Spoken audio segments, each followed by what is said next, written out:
It's good to see you, gamers. I come here from the year 2080. I travelled back in time using an ephemeral rift. I came here to tell you about GameStop, to buy the shares before it's too late, and I miss the MOAS. In the year 2080, GameStop shares reached a price of $420,069 after MOAS. Yeah, it was crazy. I held on to the shares, but I always wished that I could have a few more. And so, here I am after travelling back in time.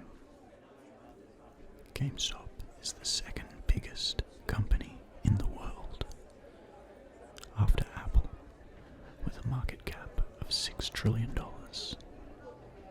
GameStop became the highest priced stock in the world, with a share price of $420,000 and $420,069. So anyway, I don't have any FOMO because I've filled my bags. Now it's just time to shop at the GameStop for all the great deals of the past, before I can't buy those in the future either, and so that's why I've got right here. PlayStation Portable Battery Pack. And maybe you can appreciate that this one's a little fat, and it's fat because it's overheated and damaged. So I gotta get myself a new one of these, but I'm gonna head down to the GameStop, trade this one in for, I don't know, $50,000, and use that money to get a new PSP battery.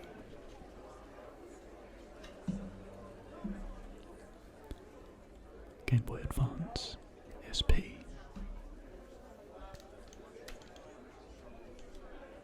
You can see here how it works. It's like a DS. It's a two-part system, but with only one screen on the top, and it's much smaller. This played Game Boy and Game Boy Advance games. The PSP in a case. Let's have a look. Is there a UMD in the back? There is. It's Gran Turismo.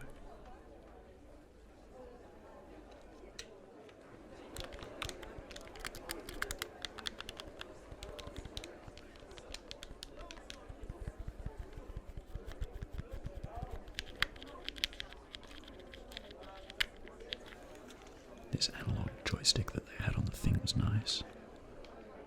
Feels really good, and doesn't go bad like modern joysticks do.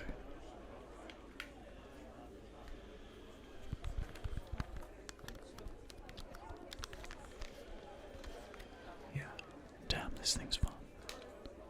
Gotta get myself a replacement battery stat. Keep looking at the prices of these PS Vitas. I'm really interested in the PS Vitas, but they're still just so expensive. I'd rather buy a new PSP battery for $15 than buy a PS Vita for $450. Kirby, Nightmare in Dreamland for the Game Boy Advance.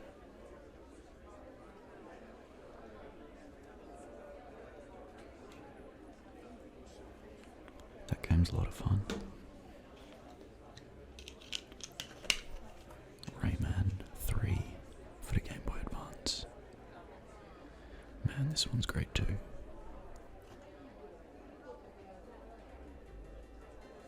Maybe I can put some gameplay for these up on the screen. I feel like not many of my listeners will know too much about these games, and so I'll put put some gameplay up so that you know kind of what to expect.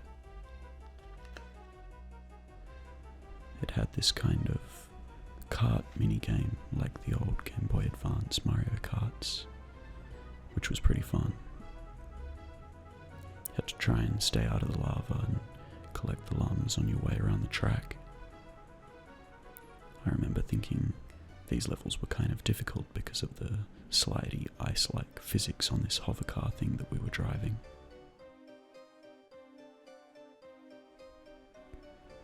They had a different kind of...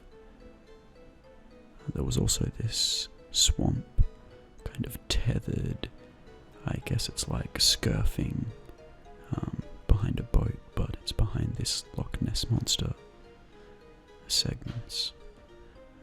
Just skiing along the water, collecting llums and dodging bombs. This was another fun part of the game. These were levels too, but they were like extra levels, I suppose. They weren't the same as the regular levels. But they were some of the more fun and fast-paced ones. It took it from a standard platformer to something that felt more like a Rails adventure, where you just had to react with speed. The game also had pretty sweet boss fights. Here you'll see one of the early boss fights in the game, Jano's Nest.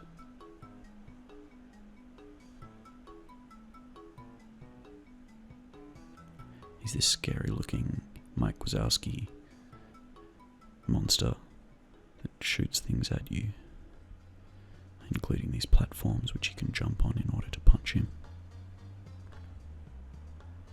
I remember struggling with this a little bit as a kid. Now I'm just going to let the rest of this sweet track play out.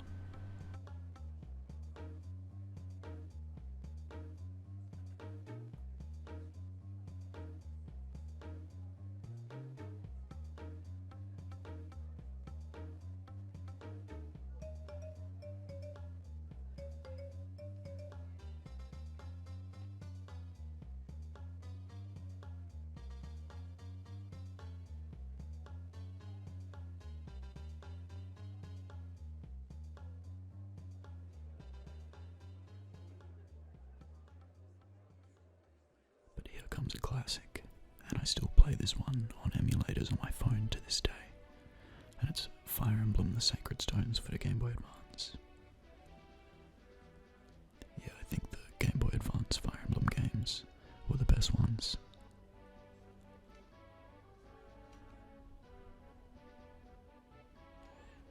I could find a way to play this on the channel. The weapon triangle implementation in the Game Boy Advance games was the best. When they took the weapon triangle away, the melee weapon triangle of lances beating swords, axes beating lances, and swords beating axes, it took a lot of the chess out of the game.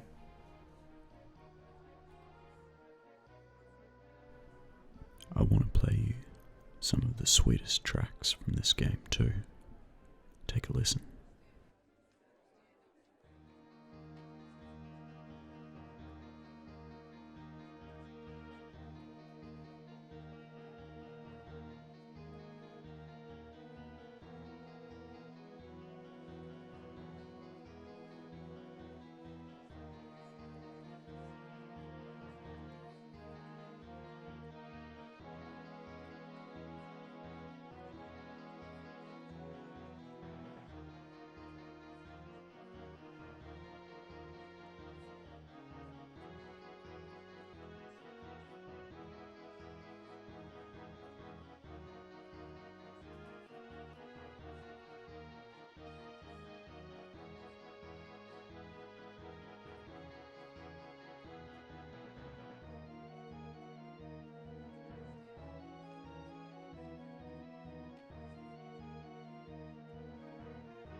Pokemon Yellow version for the Game Boy.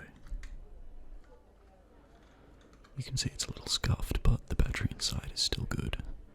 I think it's even the original battery. But classic. I wonder what the resale on this is.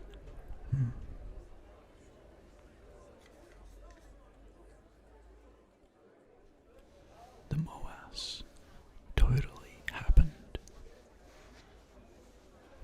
People holding fractional shares in ComputerShare were totally rich.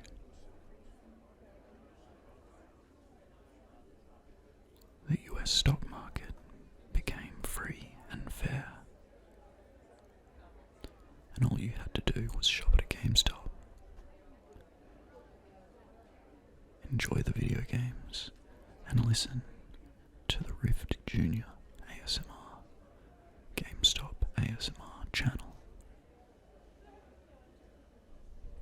That was nice. I also brought this book with me. Mini Classics, The Wildwood, Wind in the Willows 2, illustrated by Maggie Downer. I could read this for the channel, but let me give you a little teaser.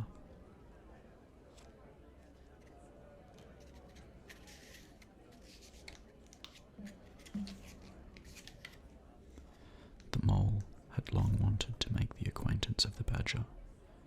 He seemed, by all accounts, to be such an important personage, but whenever the mole mentioned his wish to the water rat, he always found himself put off. "Couldn't you ask him here for dinner or something?" said the mole. "He wouldn't come," replied the rat simply.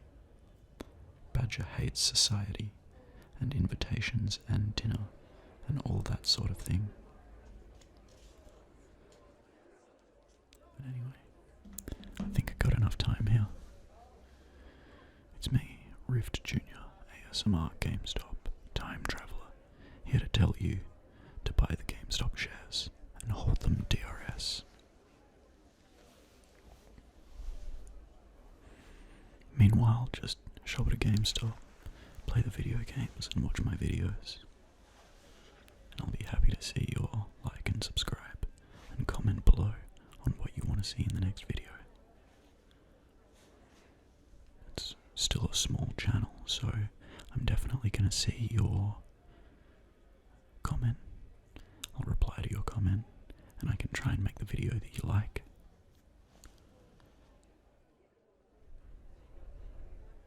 Alright, God bless.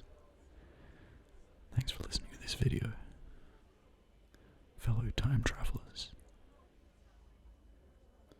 And I'll see you all in the next video, and the next one, and the next one. And I'll see you all after MOAS.